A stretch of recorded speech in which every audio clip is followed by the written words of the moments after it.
জয় Hind everyone. Commerce exclusive YouTube চ্যানেলে তোমাদের প্রত্যেককে স্বাগত জানাই আরও একবার। তো আমরা যেটা করাছিলাম ক্লাস 11-এর সেমিস্টার 2-দের জন্য আমরা যে ব্যাচটা লঞ্চ করেছিলাম কমার্স ওয়ারিয়ার্স ব্যাচ, আজকে তার আমাদের ডে 6। তো প্রথমে বলে রাখি, যারা কমার্স ওয়ারিয়ার্স ব্যাচটা সম্বন্ধে জানো না তাদের জন্য বলে রাখি যে আমাদের এই যে কমার্স ওয়ারিয়ার্স ব্যাচ, এখানে তোমাদের ক্লাস 11-এ যারা পড়ছো ওয়েস্ট বেঙ্গল বোর্ডের আন্ডারে কমার্স বিষয়ের জন্য, অ্যাকাউন্টেন্সির জন্য তোমাদের বিনামূল্যে এখানে পুরো চ্যাপ্টার ধরে টাইপ ওয়াইজ লেটেস্ট যত আমাদের অঙ্কগুলো আছে, বিভিন্ন কনসেপ্টগুলো আছে, সেগুলো নিয়ে আমরা করাই। আমরা বিগত কয়েক মাস আগে আমরা কিন্তু তোমাদের যখন ফার্স্ট সেমিস্টার শেষ হয়ে গেছিলো তখন আমরা করিয়েছিলাম ট্রায়াল ব্যালেন্স, এবং ট্রায়াল ব্যালেন্স আমাদের করানো শেষ যত ধরনের টাইপ আছে। এবার তোমরা আশা করি প্র্যাকটিস করেছো ট্রায়াল ব্যালেন্সটা, এবং ট্রায়াল ব্যালেন্সে তোমরা বইয়ের যে কোনো অঙ্ক, যেই বই তোমাদের কাছে আছে অঙ্ক ধরে তোলো, তোমরা পেরে যাবে সেই অঙ্ক, এবং পরীক্ষাতেও তোমরা ওখান থেকে ফুল মার্কস করতে পারবে। তোমরা আমি যেভাবে গাইড করে দেখিয়েছি ট্রায়াল ব্যালেন্সটা ওইটা দেখতে পারো, আমি প্লে লিস্টটা ডেসক্রিপশানে দিলাম। আজকে কি করাবো, আজকে আমাদের নতুন একটা চ্যাপ্টার আমরা শুরু করছি, যে এই চ্যাপ্টারটা থেকে তোমাদের কাউন্সিলের যে প্রশ্ন হবে বা তোমাদের বিদ্যালয়ে যে প্রশ্ন করবে সেখানে তোমাদের সর্বমোট 5 নম্বর সেখানে থাকবে। এবার এক্ষেত্রে বলে রাখা ভালো, এই 5 নম্বর বিভিন্ন বিদ্যালয়ে বিভিন্ন রকম দিতে পারে। কীরকম, হয়তো 3+2 করে দিতে পারে, অথবা পুরো 5-এ একটা অঙ্ক দিতে পারে। এবার 3+2 করে দিলে কীরকমভাবে দেবে, 3-এ একটা অঙ্ক দেবে, ছোট অঙ্ক, এবং একটা থিওরি দেবে 2 মার্কসে, ছোট্ট থিওরি, জাস্ট 2-3টে পয়েন্ট লিখতে হবে। তো আজকে আমরা যেটা দেখাবো সেখানে ছোট অঙ্ক দিয়ে আমরা চ্যাপ্টারটা স্টার্ট করছি। প্রথমে বড় অঙ্ক দিচ্ছি না, ঘাবড়ে যেতে পারো বড় অঙ্ক দেখে, অতও বড় না, কঠিন না, আমরা আস্তে আস্তে এগাই, কেননা আজকে যেটা করাবো বড় অঙ্কেও সেটাই লাগবে। তো চটপট করে আমরা শুরু করে ফেলি। তার আগে বলি, ভিডিওটা যদি ভালো লাগে তোমরা লাইক করে দিও, আমাদের চ্যানেলটার সাথে জুড়ে থাকো। আমাদের টেলিগ্রাম গ্রুপের লিঙ্ক আছে, হোয়াটসঅ্যাপ গ্রুপের লিঙ্ক আছে, ডেসক্রিপশানে দেওয়া আছে, এবং কমেন্ট বক্সেও আমি প্রথম কমেন্টে পিন করে দেবো সেটা। তো টেলিগ্রামে কীভাবে তোমরা এই পিডিএফটা পেতে পারো বিনামূল্যে, কোনো চার্জ লাগবে না তোমাদের, ঠিক আছে? আর ভিডিওটা তোমরা প্রথম থেকে শেষ অবধি মন দিয়ে দেখো, আশা করি তোমরা বুঝতে পারবে। তো প্রথমে আমি বলে রাখি, এই যে আমাদের চ্যাপ্টারটা আছে, এই চ্যাপ্টারটার নাম আছে আমাদের accounting from incomplete records. Accounting from incomplete records মানে হচ্ছে আমাকে অসম্পূর্ণ কিছু তথ্য দেবে, ঠিক আছে? আমরা যেগুলো আগে যেগুলো শিখেছি আমরা, যে জার্নাল, লেজার, ট্রায়াল ব্যালেন্স, এই ধরনেরগুলো দেবে না। আমাদের এই চ্যাপ্টারের ক্ষেত্রে শেখার জিনিস এটাই, যে আমাদেরকে ইনকমপ্লিট রেকর্ডস দেবে, ইনকমপ্লিট ইনফরমেশন দেবে, সেখান থেকে আমাদেরকে কমপ্লিট অ্যাকাউন্টিং করতে হবে। এই সিস্টেমটারই অন্য নাম আমরা যেটা অ্যাকাউন্টসের ভাষা বলে থাকি সিঙ্গেল এন্ট্রি সিস্টেম। তোমরা আগে যেগুলো শিখেছো জার্নাল, লেজার, ট্রায়াল ব্যালেন্স, তার আগে যে আমরা ভাউচার থেকে ট্রানজ্যাকশান এবং নন ট্রানজ্যাকশান বেছে করিয়েছি, তোমরা যদি এমসিকিউ সিরিজটা দেখো আমার, যেটা সেমিস্টার 1-র জন্য করিয়েছিলাম, সেখানেও আমি কিন্তু সেখানে পুরো ডবল এন্ট্রি সিস্টেমটা দেখিয়েছি ট্রায়াল ব্যালেন্স অবধি। সেমিস্টার 2-তে আমি যে ভিডিও দিয়েছি ট্রায়াল ব্যালেন্সের ভিডিও দিয়েছি পুরো। এটা হচ্ছে ডবল এন্ট্রি সিস্টেম, বাট এই চ্যাপ্টারটা আমাদের single entry system. Single entry system বিষয়টা কি ছোট্ট করে বলি একদম সংক্ষেপে বোঝার জন্য, তারপরে আমরা অঙ্কে আসছি। যে আমি একটা ছোট উদাহরণ নিচ্ছি, তোমরা প্রত্যেকে এখন বিদ্যালয়ে পড়ছো, বিদ্যালয়ে যখন যাও টিফিন টাইম হয়, তোমরা দেখো বিদ্যালয়ে বিভিন্ন আমাদের ধরো ঝালমুড়ি হতে পারে, আলু কাবলি হতে পারে, হ্যাঁ, তেঁতুল মাখা হতে পারে, বিভিন্ন ধরনের স্টলগুলো আমরা স্কুলের ভিতরে বা বাইরে আমরা দেখে থাকি। এবার এই উদাহরণটা আমি কেন নিলাম, তোমরা রিলেট করতে পারবে আমার সাথে, তোমরা বুঝতে পারবে জিনিসটা, যে এনারাও তো ব্যবসা করছেন, অথবা পাড়ার ধরো মুদি দোকান, এনারাও তো ব্যবসা করছেন। এনারা যে ব্যবসা করছেন, এনারা কিন্তু ডবল এন্ট্রি সিস্টেমে অ্যাকাউন্টস মেনটেন করতে পারছেন না। কারণ যদি এই ব্যবসার ক্ষেত্রে এতটা সেল হয়, সেক্ষেত্রে যদি এখানে ওনারা অ্যাকাউন্টস মেনটেন করতে যান, এই ধরে প্রথমত একটা অ্যাকাউন্টিং নলেজের গ্যাপের জন্য ওনারা করতে পারেন না সেটা। দ্বিতীয়ত অ্যাকাউন্টেন্ট একটা নিয়োগ করবেন, সেক্ষেত্রেও কিন্তু একটা বাধ্যবাধকতা নেই ওনাদের ব্যবসায়, এবং একটা প্রতিবন্ধকতাও সেখানে আছে। কীরকম, যে উনি যা ইনকাম করছেন তার থেকে যদি কিছু টাকা অ্যাকাউন্টেন্টকে দিয়ে অ্যাকাউন্টেন্ট রাখেন, তাহলে ব্যবসায় থাকলোটা কি ওনার হাতে? উনি নিজেই অ্যাকাউন্টস মেনটেন করেন। এবার কথা হচ্ছে, ওনার কাছে তো অ্যাকাউন্টিং নলেজ নেই, উনি অ্যাকাউন্টস মেনটেন করবেন কীভাবে? উনি সিঙ্গেল এন্ট্রি সিস্টেমে করেন। এবার তোমার প্রশ্ন হচ্ছে, তাহলে কি শিখতে হয়? ওনাকে কি শিখতে হয়েছে সিঙ্গেল এন্ট্রি সিস্টেম অ্যাকাউন্টসের? উত্তর হচ্ছে না। কারণ উনি কি করেন, ওনার সিস্টেমটা হচ্ছে, উনি বাড়ির থেকে কিছু পয়সা নিয়ে যান ব্যবসায় ইনভেস্ট করার জন্য, উনি ইনভেস্ট করে ব্যবসায় মালপত্রটা বানালেন, এবং তোমাদের কাছে আলু কাবলিটা ধরো বিক্রি করে দিলেন স্কুলে, এবং বাড়ি যখন উনি বিকেলবেলা ফিরলেন বা সন্ধ্যাবেলা ফিরলেন, তখন উনি পকেট থেকে পয়সাগুলো বার করলেন, দেখলেন যে ধরো সামথিং টাকা আছে, সেখান থেকে উনি বাড়ির থেকে যত নিয়ে গেছিলেন সেই টাকাটাকে উনি বাদ দিয়ে দেন। তাইলে মানে কত এক্সট্রা এলো বা কত এক্সট্রা আমার গেল, দুটো টাকার মধ্যে ডিফারেন্স করেন, বাড়ির থেকে যেটা নিয়ে গেছেন এবং বাড়িতে যেটা নিয়ে এসছেন, ওই যে ডিফারেন্সটা, ওটা যদি পজিটিভে আসে তাহলে ওনার প্রফিট হলো, আর যদি নেগেটিভে আসে তাহলে ওনার লস হয়ে গেল। এইটাই হচ্ছে সিস্টেম। এবার তোমার প্রশ্ন হতে পারে এটাই আবার শেখার গিয়েছে, তাই আমি ক্যাপিটাল যত নিয়ে এলাম ডিফারেন্স করে দেবো, হয়ে গেল। তাই অ্যাকাউন্টসে এই চ্যাপ্টারটা দেওয়ার অর্থটা কি? দেখো, ওনারা হচ্ছেন এটাকে বেসিক একটা স্ট্রাকচার, যে ক্যাপিটাল আমার যেটা আছে নিয়ে এলাম এবং যেটা নিয়ে গেলাম বাদ দিয়ে করে দিলাম। কিন্তু এটাই কিন্তু কমপ্লিট নয় সিঙ্গেল এন্ট্রি সিস্টেমের। সিঙ্গেল এন্ট্রি সিস্টেম, এই সিস্টেমটা শিখতে হবে।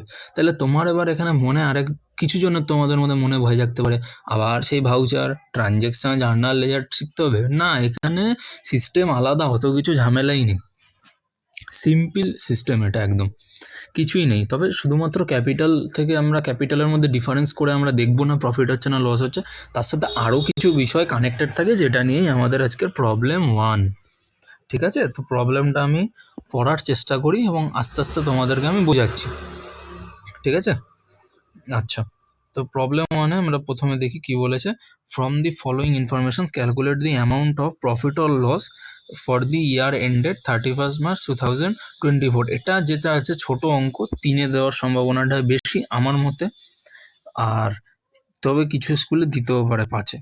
ছোট্ট অঙ্ক, দেখি পড়ি। তো এখানে নামটা আমি একটা কাল্পনিক নাম দিয়েছি, তোমরা এটা সিরিয়াসলি নেবে না, হ্যাঁ, জাস্ট এন্টারটেনমেন্ট পারপাসের জন্য দিয়েছি। B A. Chaiwala was commenced by its owner, মানে বি.এ. চাইওয়ালা হচ্ছে ব্র্যান্ডের নাম বা ব্যবসাটার নাম। এটা ওয়াজ কমেন্স মানে স্টার্ট করা হয়েছিল কার দ্বারা? By its owner mister Ashok, মানে ব্যবসার মালিক হচ্ছেন মিস্টার অশোক, যিনি কিনা এটা স্টার্ট করেছিলেন। কবে স্টার্ট করেছিলেন এই ডেটটা ভালো করে দেখা প্রয়োজন, 1 অক্টোবর 2023। তুমি বলবে এরকম অড ডেটে ব্যবসা স্টার্ট করে, হ্যাঁ হতেই পারে, ওনার মনে হয়েছে 1 অক্টোবর চালু করবেন, করেছেন 2023 সালে, তাহলে এটা ওপেনিং ডেট আমার ব্যবসা। উইথ ক্যাপিটাল অফ 60,000, 60,000 টাকা দিয়ে উনি ব্যবসাটা স্টার্ট করেছেন। ঠিক আছে, এবার এরকম প্রশ্ন তোমরা করবে না 60,000 টাকা দিয়ে চায়ের ব্যবসা স্টার্ট করেছেন, হতে পারে সেট আপটা তৈরি করেছেন উনি, সাথে আরও কিছু আইটেম রেখেছেন, হতে পারে বিভিন্ন কারণে, সেটা আমাদের এখানে আলোচনার বিষয় নয়। তারপর বলেছে অন 21 নভেম্বর 2023, 21 নভেম্বর 2023-তে he invested a furniture costing 15,000 উনি and cash 5,000 into the business. তার মানে বলতে চাইছে উনি 21 নভেম্বর ব্যবসা একটা ফার্নিচার নিয়ে এলেন, ঠিক আছে, এবং তার সাথে কি হলো যে না উনি আরও ক্যাশ 5,000 টাকা নিয়ে এলেন। ঠিক আছে, হতে পারে ব্যবসায় কোনো ফার্নিচার উনি ব্যবসার কাজে ধরো ইনভেস্ট করলেন, ধরো হতে পারে সেখানে উনি কোনো শেলফ ধরো উনি বানিয়েছেন, সেখানে ধরো বিস্কুটের কৌটো রাখতে পারেন, বিভিন্ন জিনিস রাখতে পারেন, ঠিক আছে, সেই জন্য ফার্নিচার উনি ব্যবসায় ইনভেস্ট করলেন 15,000 টাকা। এইবার এখানে পার্থক্য বুঝতে হবে, তোমাকে এটা ফার্নিচার পারচেস ধরবে, তোমরা যে জার্নাল করেছিল মনে করো, ওখানে আমাদের ট্রানজ্যাকশন কী ছিল? ফার্নিচার পারচেস, কিন্তু এখানে কি আমার বলেছে ফার্নিচার পারচেস? বলেনি, ফার্নিচার ইনভেস্টার, তার মানে বুঝতে হবে ওনার ব্যক্তিগত কোনো ফার্নিচার ছিল, সেই ফার্নিচারটাকে উনি ব্যবসায় ইনভেস্ট করেছেন। আর আমরা বিজনেস এন্টিটি কনসেপ্ট অনুযায়ী জানি কি ব্যবসা এবং তার মালিক আলাদা।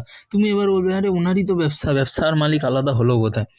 না, ব্যবসার যে রেকর্ড হবে অ্যাকাউন্টিংয়ের দৃষ্টিতে বা অ্যাকাউন্টেন্টের দৃষ্টিকোণে, ব্যবসার মালিক যদি ব্যবসায় যে ধরো এটা দিলাম ফার্নিচারটা ইনভেস্ট করলো, ব্যক্তিগত ফার্নিচার, এখানে পার্সোনাল ফার্নিচারও বলে দিতে পারে, তবে এখানে বুঝে নিতে হবে এটা পার্সোনাল ফার্নিচার। তার মানেটা বোঝাবে যে উনি ফার্দার ক্যাপিটাল বা অ্যাডিশনাল ক্যাপিটাল বা ফ্রেশ ক্যাপিটাল, যেই নামেই বলো না কেন, ঠিক আছে, একই জিনিসের অনেক নাম, তোমার যেমন ডাক নাম আছে তেরকমই, যেই ক্যাপিটালই বলো না কেন অ্যাডিশনাল ক্যাপিটাল এটা উনি ব্যবসায় ইনভেস্ট করলেন। আর কি সাথে সাথে ক্যাশও ইনভেস্ট করলেন ব্যবসায় 5,000 টাকা, তাহলে টোটাল অ্যাডিশনাল ক্যাপিটাল কত আমার? 15 + 5 20,000। এটাই আমরা নোটে দেখাবো, ওয়ার্কিং নোটে, যেটা কিনা mandatory. Amount of capital introduced, এখানে ফার্নিচার লিখবে 1 নম্বর দিয়ে, আর 2 নম্বর দিয়ে তোমরা লিখবে কি ক্যাশ, ঠিক আছে। তাহলে এখানে টোটাল ক্যাপিটাল ইন্ট্রোডিউসড হয়ে গেল আমার 20,000। এটা আমরা ওয়ার্কিংয়ে বার করে নেবো, বাকিটা আমরা আসছি আস্তে আস্তে করে আমরা এগাই। আরেকটা কি বলছে, on 31st March 2024 he found his business with capital of 1 lakh. বলছে 31st মার্চ 2024, তার মানে এটা আমার ক্লোজিং ডেট ধরতে হবে, কেন এর পরে আর ফার্দার কোনো ডেট দেয়নি ব্যবসার। ঠিক আছে, এরকমও হতে পারতো 1 অক্টোবর টু 30 সেপ্টেম্বর অবধি উনি মেনটেন করেন ব্যবসার রেকর্ড। আবার কিন্তু এখানে যেহেতু আমাকে এইটুকু পিরিয়ড অফ টাইমের জন্য দিয়েছে, বা আমরা এটা ধরে নিতে পারি যে 31শে মার্চ 2023 আমার ইয়ার এন্ডিং হয়েছে, কিন্তু ব্যবসাটা শুরু করেছে উনি 1 অক্টোবর। 1 এপ্রিল না করে উনি 1 অক্টোবর করেছে, বছরের মাঝখানে।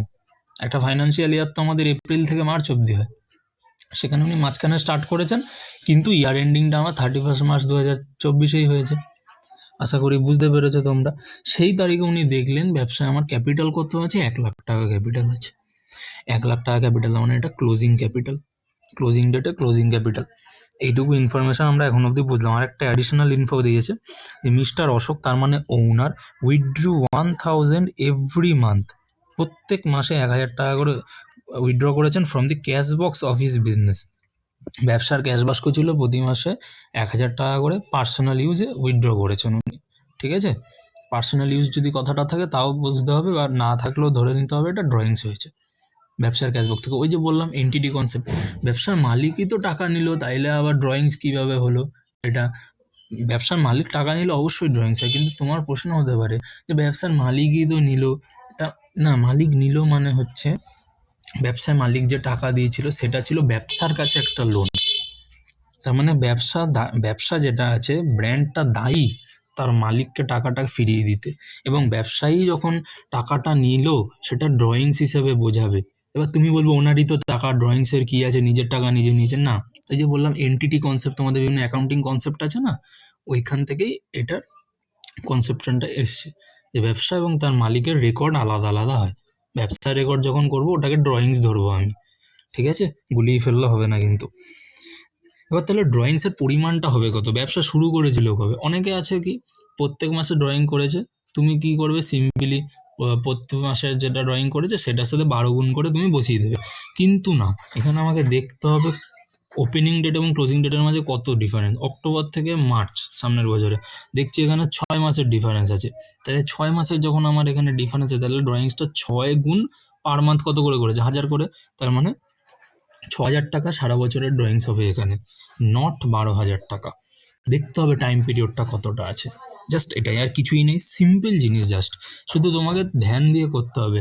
জাস্ট মানে ট্রেডিশনালভাবে যেটা আছে ওটার সাথে 12 গুণ করে বসিয়ে দিলাম, ওইভাবে হবে না। টাইম পিরিয়ডটা একটু দেখে নেবে তোমরা, আর কিছুই নেই। এবার সলিউশনে আসি, যে জিনিসটার থেকে এবার তোমার প্রশ্ন হচ্ছে এগুলোর থেকে প্রফিট আমি কিভাবে বার করব। আপনি ক্যাপিটাল দিলেন, বিভিন্ন দিলেন, তোমার এবার মনে প্রশ্ন আসতে পারে যে প্রফিটটা কীভাবে বার করবো। আর একটা তোমার ধারণা আসতে পারে, আপনি তো প্রথমে বললেন যে ক্যাপিটাল ক্লোজিং যেটা আছে সেখান থেকে ওপেনিং বাদ দিয়ে দেবো, গল্প শেষ। কিন্তু না, এই যে অ্যাডিশনাল ইনফো দেওয়া আছে, একটা ক্যাপিটাল ইন্ট্রোডিউস দেওয়া আছে, এগুলোকেও তোমার এখানে কনসিডার করতে হবে। এই জন্য সিঙ্গেল এন্ট্রি সিস্টেম শেখা, নাইলে তো ক্যাপিটাল বাদ দিয়েই আমি বার করে দিতে পারতাম। দেখো কি করব, in the books of BA Chaiwala, ব্র্যান্ডের নাম লিখবে, নট মালিকের নাম, কেন ব্যবসা এবং তার মালিক আলাদা এন্টিটি কনসেপ্ট অনুসারে। আর এখানে কি লিখবে, প্রফিট অ্যান্ড লস অ্যাকাউন্ট হয় না, এটা ভালো করে জেনে রাখো। ডবল এন্ট্রি সিস্টেমে আমাদের প্রফিট অ্যান্ড লস অ্যাকাউন্ট হয়, বাট সিঙ্গেল এন্ট্রি সিস্টেমে আমাদের statement of profit and loss হয় for the year end. Closing date দিয়ে দেবে, তারপর পার্টিকুলার দুটো অ্যামাউন্টের ঘর করবে তোমরা, পার্টিকুলার দুটো অ্যামাউন্টের ঘর। প্রথমে বসবে আমাদের ক্লোজিং ক্যাপিটাল, আমি ব্র্যাকেটে লিখেছি, পরীক্ষার হলে নাও লিখতে পারো, তবে এই কথাটা লিখবে, যা কথা দেওয়া থাকবে পরীক্ষায়, যেই ভাষাটা প্রশ্নে দেওয়া থাকবে।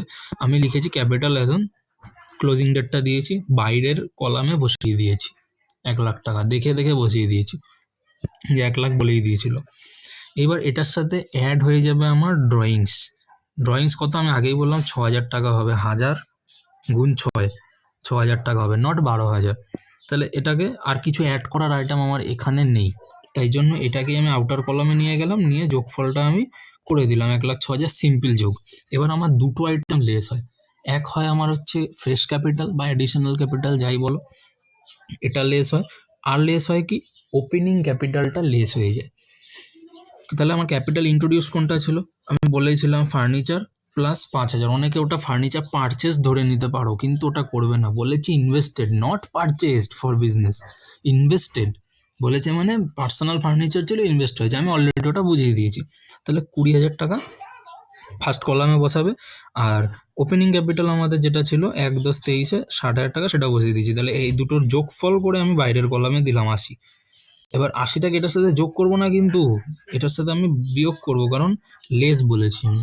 তাহলে 1,06,000 থেকে 80,000 যদি আমরা বাদ দিই, আমাদের 26,000 পড়ে থাকে। এখান পাশে আমি লিখে দেবো বড় বড় করে profit during the year, profit during the year. তো এইভাবে আমাদের বার করা হয় প্রফিট, ক্যাপিটাল কম্প্যারিজন মেথড বলা হয় এটাকে, আর কিছুই না, ভেরি সিম্পল। তো একটা জিনিস তোমাদেরকে এখানে মাথায় রাখতে হবে, যেটা আমি বলি, ব্রহ্মাস্ত্র টিপস 1 ফর দিস চ্যাপ্টার।